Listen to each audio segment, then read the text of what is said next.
Coming up. This individual, the accused, I'm not going to mention his name, when was he first flagged?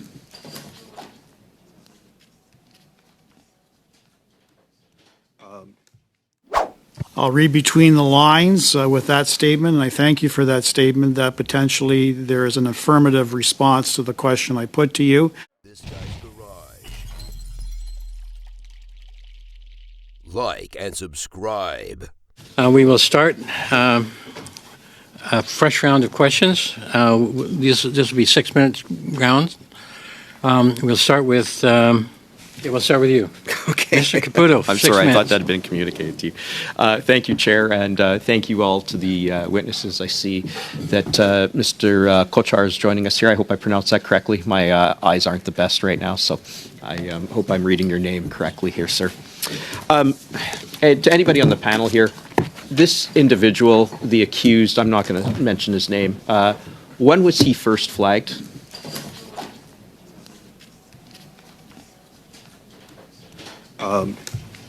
Mr. Chair, the initial contact which we had with this person was when he submitted his application as a temporary resident visitor visa in 2017. And he was flagged at that point as a concern? No, it was just the first interaction which we had. When did he first come to the attention of security or intelligence authorities as a as somebody who should be flagged for someone who we would have concerns, potentially terrorist concerns about? Mr. Chair, what I would say in that regard is that we, in a way, when we are actually doing our immigration procedure, we regularly go through the initial screening as well as the other screening through biometrics, and that's when we actually work with our security partners to see if there are any things which are any flags on that one. So the information we have is that in December 2017, he was initially refused a visitor visa. Is that correct? That is correct, Mr. Chair. And do we know why he was refused that? I don't know that I don't have the details, but the folks who are actually the visa is rejected due to multiple reasons, whether there is incomplete documentation, there is missing information, the person who is evaluating is not satisfied with what is provided, so there are multiple reasons for that. Do we know if he was rejected based on security reasons? To my knowledge, that was not the case, because when he applied again on 2018 as a visitor visa, he was approved. Okay. So, sir, are you able to confirm that to this committee in writing, that this rejection wasn't for a security reason in follow-up to this meeting? I'll have to actually confirm those things. That's what I mean. In terms of that, yes. If you don't have the answer today, if you could please just provide that in writing to this committee, just so we can be aware.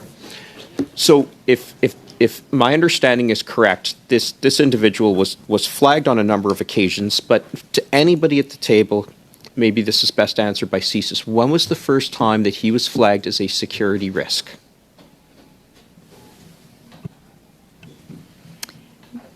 Mr. Chair, thank you for the question, Honourable Member. As per the details in the chronology and the material that's been put to the committee today, the first instance where this Canadian Security Intelligence Service became aware that this individual could pose a potential threat was in June of 2024, so June of this year. Okay. Now, and I don't mean to be, perhaps I'm being too direct, but I'll be direct. Is that not a concern, a failure, when we think that somebody who is in a video publicly, I know that there's been a lot of discussion about whether we can discuss the contents of that video, but this person clearly was the subject matter of a depiction that was of serious concern. This person was ultimately granted citizenship. This person was on Canadian soil for 6 years. Is there not some failure that we didn't know about his activities beforehand? Mr. Chair, again, thank you for the question. I would respectfully disagree with the premise that there was a failure in this case. As referenced earlier by our minister, there are several lines of defense. Security screening programs are one, and they do begin before people arrive in Canada, as they come to our border, and also once they have arrived in Canada. And I would say that the third line of defense, which are national security investigations, in this case was very successful. And I can again assure the committee that as soon as CSIS had that information, we acted, we assessed, and mitigated the threat in conjunction with our security partners. I have no doubt that CSIS acted accordingly, and from what I can see, did an excellent job. And the RCMP, obviously, we commend them for their work. Just from an outsider looking in, when I see that somebody arrived on Canadian soil in 2017 after obvious ties to ISIS, that they were given citizenship in 2023 or 2024, and then, despite those earlier ties, only came to our attention in 2024, that gives me cause for concern. And it begs the question, has anybody else slipped through the cracks in this way? Mr. Chair, I again can assure the committee that the service takes its security screening responsibilities very seriously, and we take the time and due effort with regards to every file that is referred to the service to make assessments, which we provide to our partners, that go to decisions that can be taken based on the information that is available at the time. I also would like to assure the committee that public safety is the service's #1 priority, and that we are mindful of the potential threats that cross into our borders, as well as those exist here, and work very hard on an ongoing basis to address those threats. Thank you, Mr. Caputo. Thank you. Go now to Ms. Said. Go ahead. 6 minutes, please. Thank you, Chair. Thanks to all the witnesses. My first question is for Mr. Gilliwan. How many individuals do you reject for entry into Canada over the course of a year, and what are the reasons of the rejection? And how does CBSA deal with bad actors who could potentially lie to us about their reasons for trying to get into Canada? So if you can explain that process. Sure. So consistent with my prior testimony, 100% of asylum seekers are reviewed, and then for temporary residency, permanent residency, there's a selected sample sent for screening. In 2023, there were 1,000 that met the threshold of conclusive serious inadmissibility, and then there was a further amount where it was suspected. And so we flagged roughly 6,000 people through those test checks that I mentioned.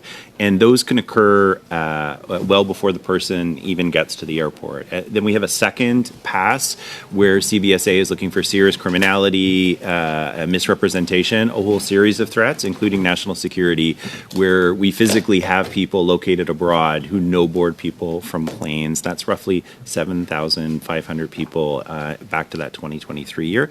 The kind of third line of defense, just from a CBSA perspective, is when people actually present to the port of entry, where border service officers inspect and interview people. And again, the broad category of people that ought not to be in the country, that's an allowed to leave situation, roughly 35,000 a year, an additional 3,500 for serious inadmissibility. And again, serious inadmissibility can include national security threats, espionage, organized crime, but those are very significant bad actors. And so those are the layers of defense. Those screens rely on the professional judgment of our employees, as well as information from domestic partners seated around the table here and international partners. And so the CBSA approach to the screen is to know who we're looking for, or the aliases, the patterns of travel and behavior. We scrutinize travel history, where you've been, and those kinds of things. We interview people, and we're basically trying to test the story put in front of us and working from a script from intelligence partners that tell us what to be watchful for. Thank you. And security screening is repeated again at the stage of granting citizenship. So how that process works. So as with this case, 100% of asylum seekers are subject to security screening. A selection of high-risk people seeking other statuses are subject to review.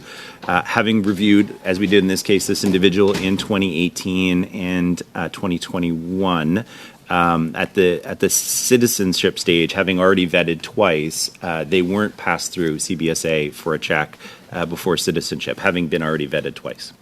Thank you. My next question is for Mr. Larkin.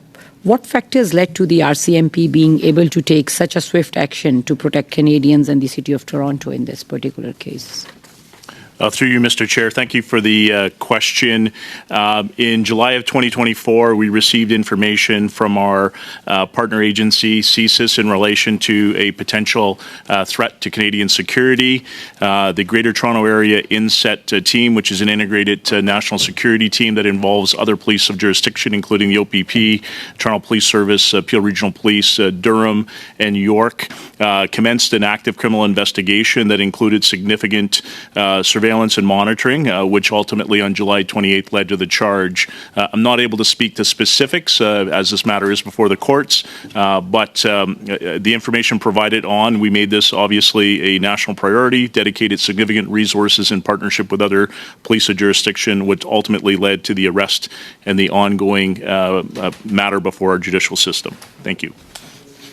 I would ask Mr. Kokar if he could explain the screening process. Should I understand, there's not a security screening in all cases. The screenings only take place when an agent believes it would be useful to carry out one. Did you say this earlier? Merci pour la question. Thank you for that question. Mentioned was that enhanced security screening is based on the initial, and that is the one which the immigration officer may decide based on the risk indicators as well as the initial information. But all visitors, all students... Quand il n'y a pas de risque, il n'y a pas de vérification. So when there's no risk, there's no security screening? When you don't believe there will be a risk? Initial screening does include our biometrics, which is a part of our security screening, as well as, Mr. Chair, the ability to actually look at the departmental databases, also to look against the risk indicators, which we have worked with CBSA and CSIS. So there is a security screening, which is called initial security screening. Only if there is a flag, we then refer it for a comprehensive security screening, which is then referred to our security partners. Merci. Madame Lloyd. Thank you, Ms. Lloyd. I understand from this response that there's not always an application for a more in-depth screening if there's no red flag. But if there is a red flag, CSIS carries out a more in-depth screening. Our colleagues are asking the same questions quite frequently, but there was a video from 2015, and years went by. The individual was granted residency permits and then eventually citizenship. The video went on existing. It came to the light in France. It then was transferred to Canada. How can you explain the fact that Canadian agencies were unaware of the video until June of 2024? Thank you, Chair. In English in order to be clear and precise.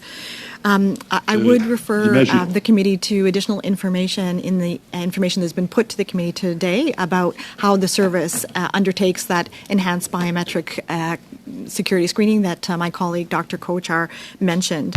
On the member's question, I'm not going to comment on allegedly leaked classified information. As I mentioned in my comments earlier this morning, information exchanges with partnerships is an important tool as it relates to our ability to combat threats globally as to ensure the safety of Canadians, but also citizens of the world. I would like to echo... Thank you. I understand you don't want to comment on the current case as it is before the courts. What I want to understand is, above and beyond the question of finger pointing, we need to figure out a way that would make it so that a situation as unfortunate and dangerous as this one never happens again. For that reason, I'm asking what checks are carried out, and without getting into the video, hypothetically, we could go years without being aware of a serious crime committed by a person abroad. And the person who committed this crime can end up a refugee in Canada and as a Canadian citizen. This happened. This could happen again. How can this be? How could there be such serious failures of the process in Canada, and what can be done to resolve them? I'll perhaps repeat my earlier testimony that in terms of the service's important role in security screening on this and any case that comes before us that is referred by our partners, we do our work based on the information is available at the time. And as mentioned in the chronology and an earlier testimony today, the information that there was a potential threat posed in this case surfaced to the Canadian Security Intelligence Service in June of this year. Ms. Lloyd, how could it be that it took until June? I will not comment on Okay. the specifics of this case in order to protect the Madame integrity Lloyd. of our Oui. operations. Thank you. Je comprends, je m'excuse. I'm sorry, Ms. Lloyd. Forget this specific case. Generally, how can it be the case that years can go by before your service becomes aware of important information? You're describing this as an exceptional circumstance. Is it? And if not, how can it take years before such important information comes to light? Chair, what I can tell the committee is that there is an increasingly complex and intensifying global threat environment. And this does include instances where individuals are mobilizing to violent extremist activities. This is a priority for our organization, as is the safety and security of all Canadians, in this case and in any other case that comes before us. We've had some reference both in the chronology that was given to this committee 50 minutes before we start, but also in some of the conversations through questions about risk indicators and so on. And the notes in the documents that we received do state that specific risk indicators cannot be disclosed in order to protect the integrity of the immigration screening program. So that is well understood. But could you give the committee and Canadians who are listening to this some examples of, broadly speaking, what do these risk indicators, what can they include?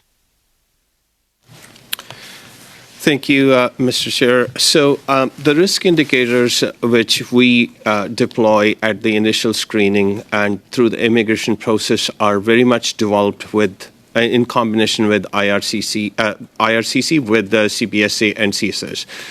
There are risk indicators which will point to whether there are flags which are because of potential fraud. Are there any other aspects which we should be careful about in terms of our security partners? Ted may be able to give you a little bit more in terms of the magnitude of those risk indicators in general and not specific to this case. We ask for 10-year residency, 10-year employment history, 10-year travel history. We compare that against the passport. We use a variety of open sources of information to test whether people lied or misrepresented themselves. Through the intelligence function, we have certain countries, certain time periods where we should be worried about associations. And so there's an in-depth review of friends, family members, associates, a bit of a spider web of who the individuals works with or spends time with. And so those would be some of the tests that are applied to every single case. And then again, as I mentioned, the intelligence services feed a certain roster of individuals, aliases that we should be worried about. And so that screen is also applied. Okay, thank you. I'll leave it at that, Mr. Chair. Thank you, Mr. McGregor. So that wraps up round one. We're running short of time, so I'm going to propose to the committee that we do a lightning round, 3 minutes per party, and many of these organizations will be returning in the next meeting, although we will have a slight change in the personnel. So, point of order, Chair. Mr. Caputo on a point of order. Yes, I know that we are running short on time. This is our first opportunity, though, to ask questions. I would respectfully ask that we canvass the officials as to their availability to stay rather than just immediately going to our lightning round. Do we want to do that? Do we have agreement? Mr. Gerritsen. I thought that you just said a moment ago that the majority of them were staying. The organizations, all of them are present in the next meeting. The individuals may not be. Ms. Lloyd will be here, I believe, and I'm not sure who else. Ms. DeMoff.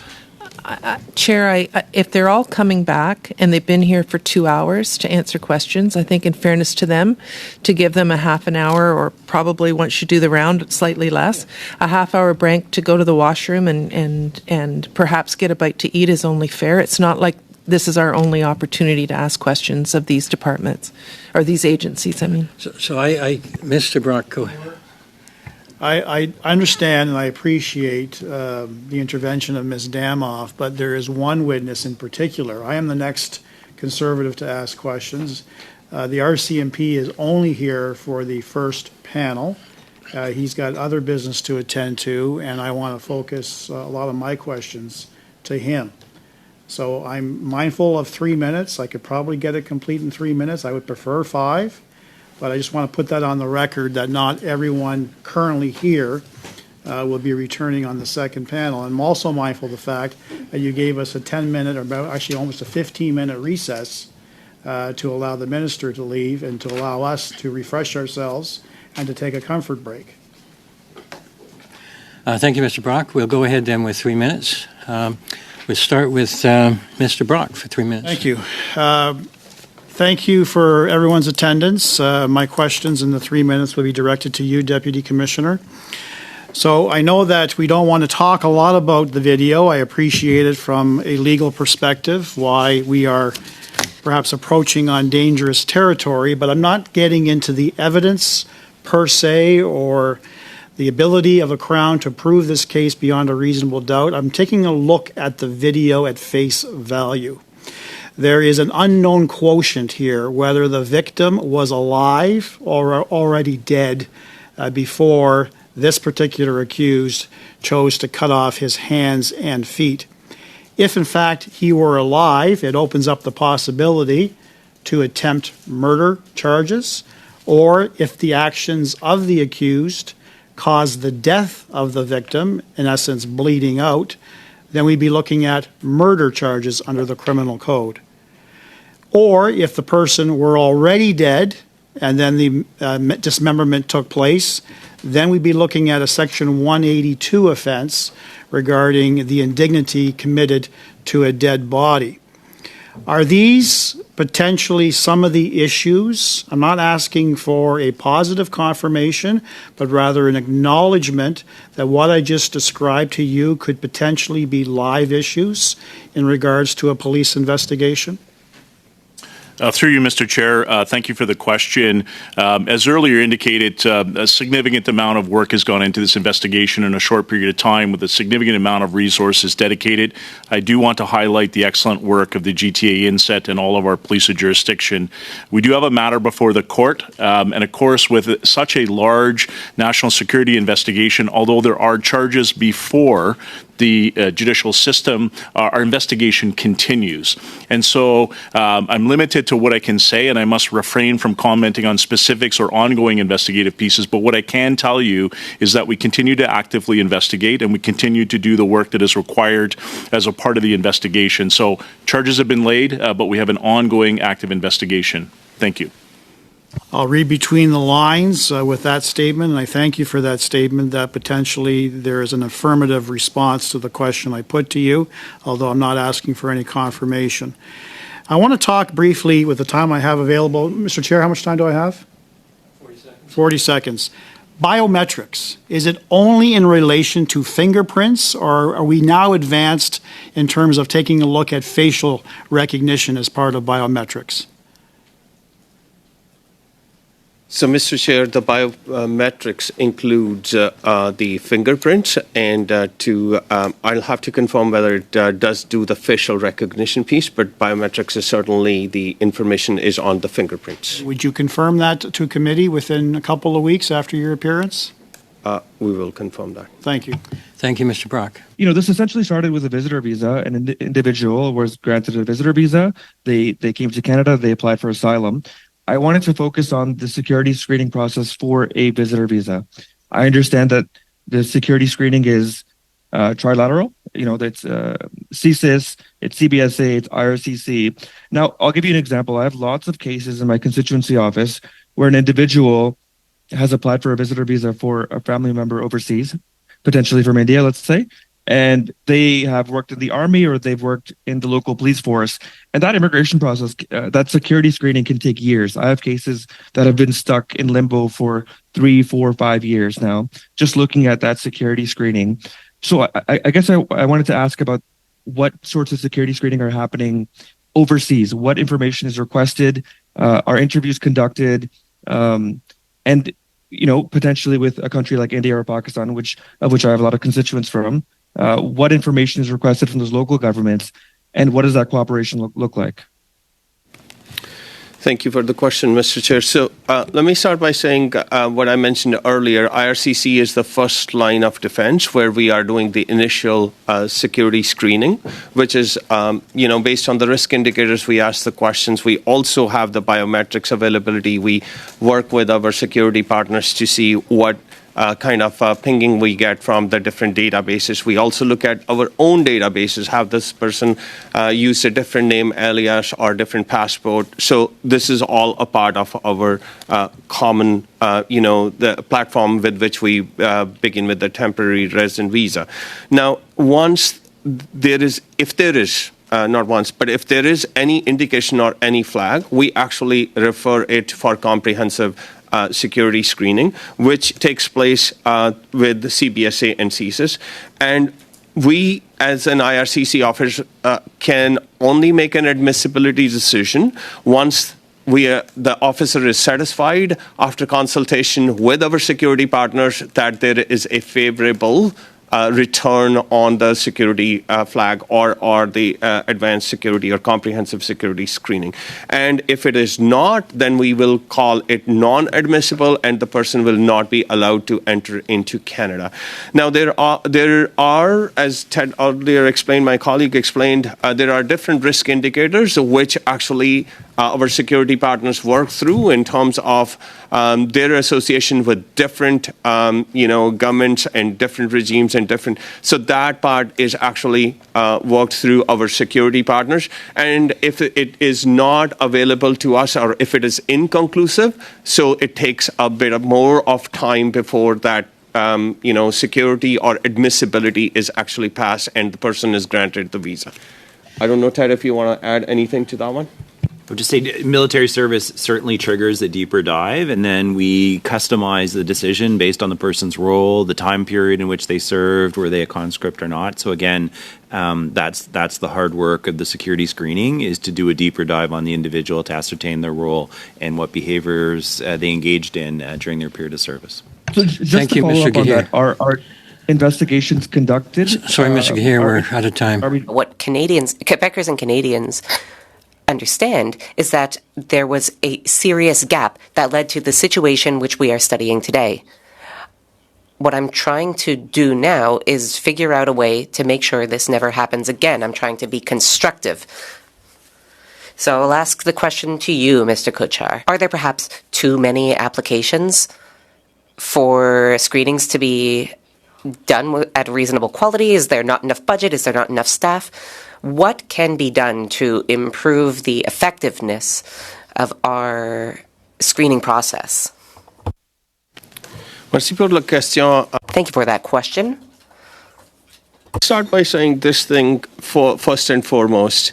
Volumes do not trump the security, which we pay a much more lot of importance on. So our assessment of the applications is actually taking a very critical look into the security of Canada and the individuals who are actually assessed on the security screening component. So volumes do not actually modify our approach to that.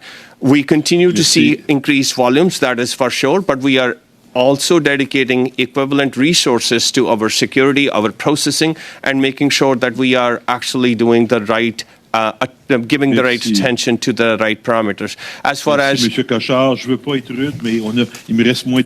Sorry, I have to interrupt you. I have less than a minute left. I will now ask the same question to Ms. Lloyd. In your view, or do volumes or budgets have an impact on results?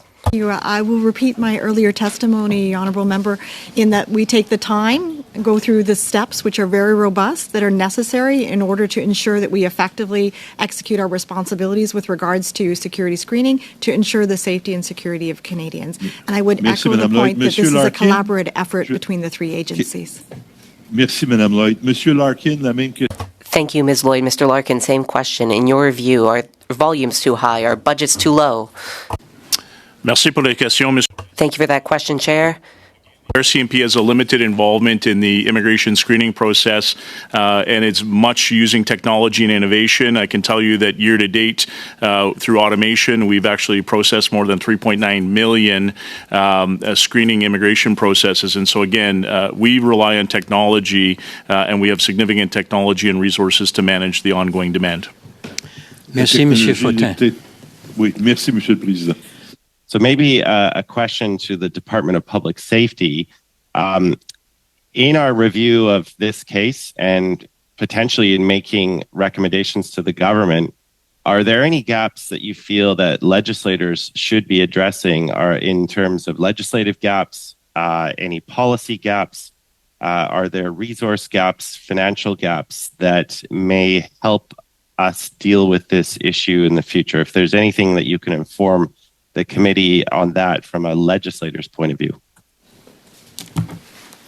Thank you for the question, Mr. Chair. I think one thing I would offer is to wait and hear from the operational agencies about the review of the process that was followed, and I think particularly the review that CBSA has mentioned in terms of the audit that they're doing on a series of files to confirm that we have the right kind of structures and process in place. I think that will be really informative to the committee because it might express where there may be gaps in process that can be filled. So I think that's useful. I think ongoing dialogue at committee around data, information, sharing, those are pretty critical elements for all of us, and particularly our ability to be more transparent. So I think that for future discussions, those would be elements I think that would be really useful for the committee to consider and to provide advice on. And on the question of resources, just rest assured, for those of us here that frankly carry the burden, the weight of responsibility for looking at national security on behalf of Canadians every single day, our number one priority, we move our resources to focus on those questions every single day. That is not an issue for us. Being a good public servant, I could say we could always use more money, but I just want to rest assured the availability of resources, the capacity to do our jobs is not at question. All of us take that seriously. All of us focus on making sure we've got adequate resources to do the job. Thank you. I'll leave it at that, Mr. Chair.